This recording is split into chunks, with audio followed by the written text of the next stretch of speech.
बोलिए श्री कृष्णचंद्र भगवान की जय। आज भगवान के 8वें रूप श्री कृष्ण अवतार की कथा आपके समक्ष कुछ शब्दों में कहने जा रहा हूं। मैं भगवान श्री कृष्ण जिनकी लीला का वर्णन सिर्फ श्री वेद व्यास जी ने श्रीमद् भागवत पुराण में करने की कोशिश की है। जिस भगवान श्री कृष्ण का गुणगान करते करते ऋषि मुनि देवता गण वेद पुराण शास्त्र आदि नहीं अघाते, उनके गुणों का वर्णन मैं कर सकूं, ये संभव नहीं। फिर भी कम से कम शब्दों में भगवान श्री कृष्ण की कथा मैं आपके समक्ष रखने की कोशिश कर रहा हूं, वह भी अपने सामर्थ्य से नहीं बल्कि श्री नाभादास जी कृत श्री भक्तमाल की कथा के माध्यम से। श्री वेद व्यास जी लिखते हैं, गीता जैसे ग्रंथ में भगवान के श्री मुख से उन्होंने कहलवाया, अर्जुन के समक्ष भगवान श्री कृष्ण अपने अवतार के कारणों के बारे में कहते हैं कि यदा यदा ही धर्मस्य ग्लानिर्भवति भारत अभ्युत्थानम् अधर्मस्य तदात्मानं सृजाम्यहम् परित्राणाय साधूनां विनाशाय च दुष्कृतां धर्म संस्थापनार्थाय संभवामि युगे युगे। साधु पुरुषों के परित्राण के लिए, दुष्टों के विनाश के लिए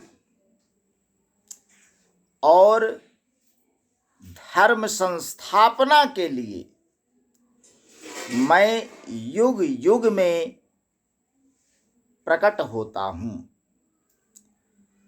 तो जब जब जरूरत पड़ती है, भगवान इस धराधाम पर अवतरित होकर रूप बदल बदल कर विभिन्न रूपों में अपने भक्तों का कल्याण करने के लिए आते हैं। अपने इस वचन को पूर्ण चरितार्थ करते हुए अखिल रसामृत सिंधु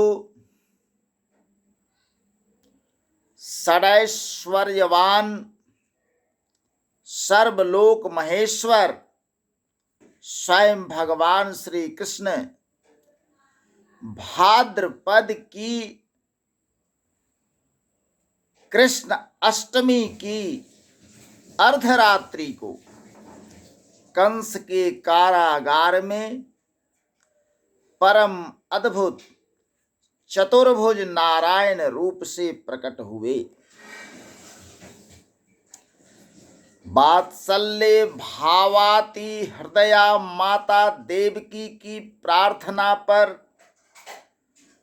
भक्त वत्सल भगवान ने प्राकृत शिशु का सा रूप धारण कर लिया। श्री वसुदेव जी भगवान के आज्ञानुसार शिशु रूप भगवान को नंदालय में श्री जशोदा के पास सुलाकर बदले में जशोदात्मजा जगदम्बा महामाया को ले आए। श्री योग माया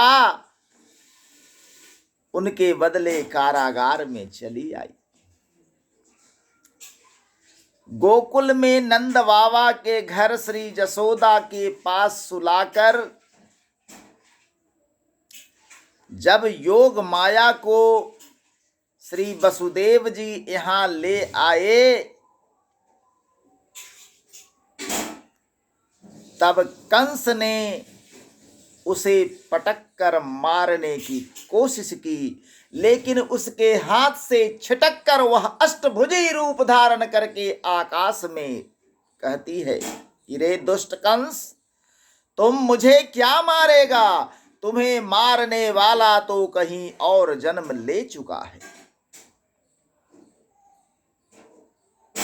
इधर गोकुल में नंद बाबा के घर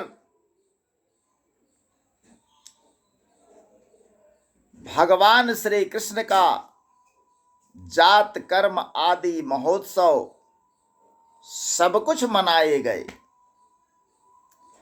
भगवान श्री कृष्ण के जन्म से ही सभी लीलाएं अद्भुत और अलौकिक हैं जी।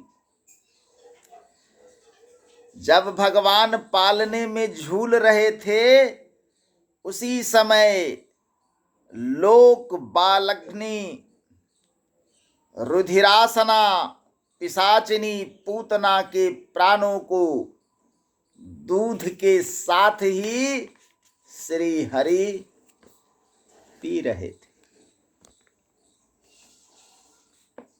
पूतना का वध कर दिया, शकट भंग किया, शकटासुर का नाश किया, तृणावर्त वकासुर वत्सासुर को पीस डाला, सपरिवार धेनुकासुर और प्रलंबासुर को मार डाला भगवान ने।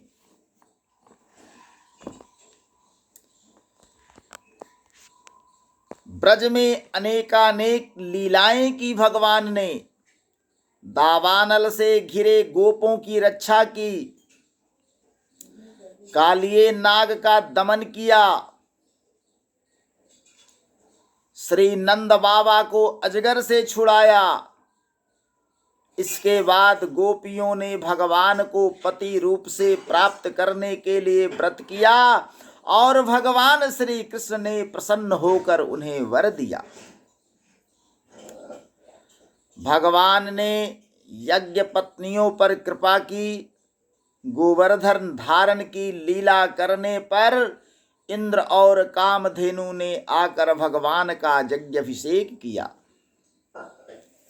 शरद ऋतु को रात्रि में ब्रज सुंदरियों के साथ रास लीला की, महारास रचाया। दुष्ट शंखचूड़ यक्ष अरिष्टनेमी और केसी का वध किया। तदनंतर अक्रूर जी मथुरा से वृंदावन आए और उनके साथ भगवान श्री कृष्ण तथा बलराम जी ने मथुरा के लिए प्रस्थान किया। श्री बलराम और श्याम ने मथुरा में जाकर वहां की सजावट देखी और कुवलिया पीड़ हाथी, मुष्टिक, चाणूर एवं कंस आदि का संहार कर दिया जी। मां देवकी एवं पिता वसुदेव को कारागार से मुक्त कराया तथा राजा उग्रसेन को भी कारागार से मुक्त कराकर राज सिंहासन पर बैठा दिया।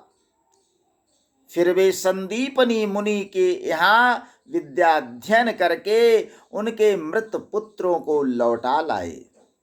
जिस समय भगवान श्री कृष्ण मथुरा में निवास कर रहे थे, उस समय उन्होंने उद्धव और बलराम जी के साथ यदुवंशियों का सब प्रकार से प्रिय और हित किया। जरासंध कई बार बड़ी बड़ी सेनाएं लेकर आया और भगवान ने उनका उद्धार करके पृथ्वी का भार हल्का किया।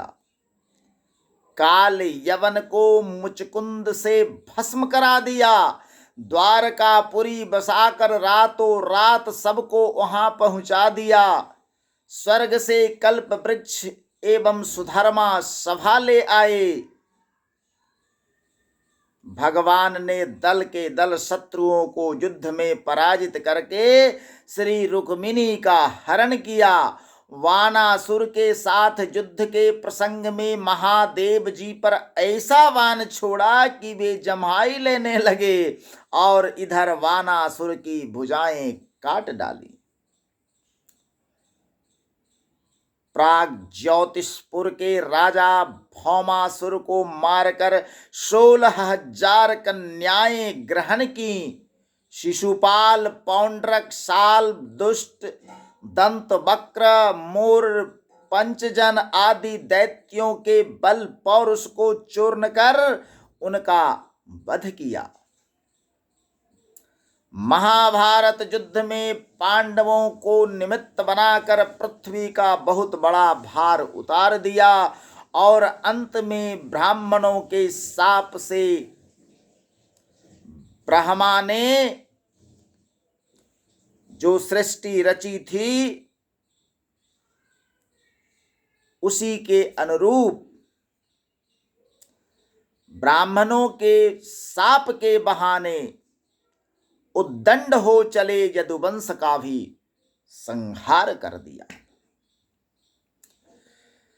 श्री उद्धव जी की जिज्ञासा पर संपूर्ण आत्मज्ञान और धर्म निर्णय का निरूपण किया।